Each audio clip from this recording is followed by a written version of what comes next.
what I would actually suggest is that the Chapter 9 institutions have more power than one. Yeah, but I think that we've seen just how feeble those institutions are here. And the constitutional kind of power that those institutions are meant to embody, I don't think we've seen it really translate. And I think, the public protector, for example, there's a good example of how that's been kind of, it's an odd term to use, emasculated. We need to use effimulated in this particular case. But, the power has not actually been translated into anything that can guarantee the kind of move to egalitarianism that I think it perhaps is meant to underpin.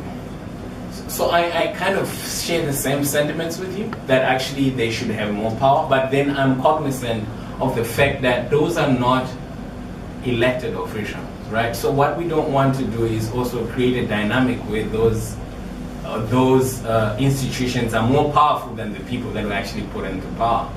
I think it's really, then the parliament becomes a space where political elites or politicians in general should be checked.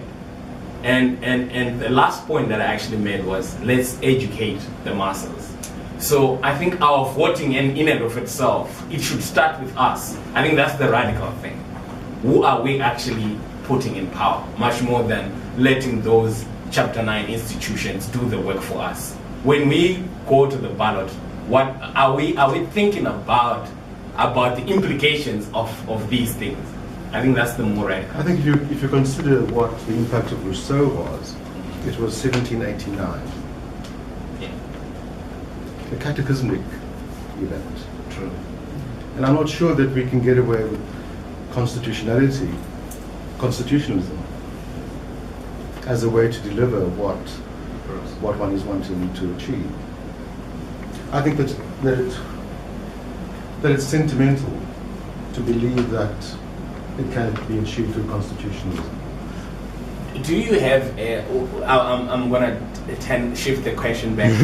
do you also have a way of looking at the solution? Well, it's not incumbent on me to offer an answer to that question. I'm suggesting that what you're offering as a possible means towards to a more egalitarian order is not vigorous enough. All right. So I'll leave it at that. All right. Okay. No, I take that. Yeah, I take that, and I think recent events attest to actually what you are saying.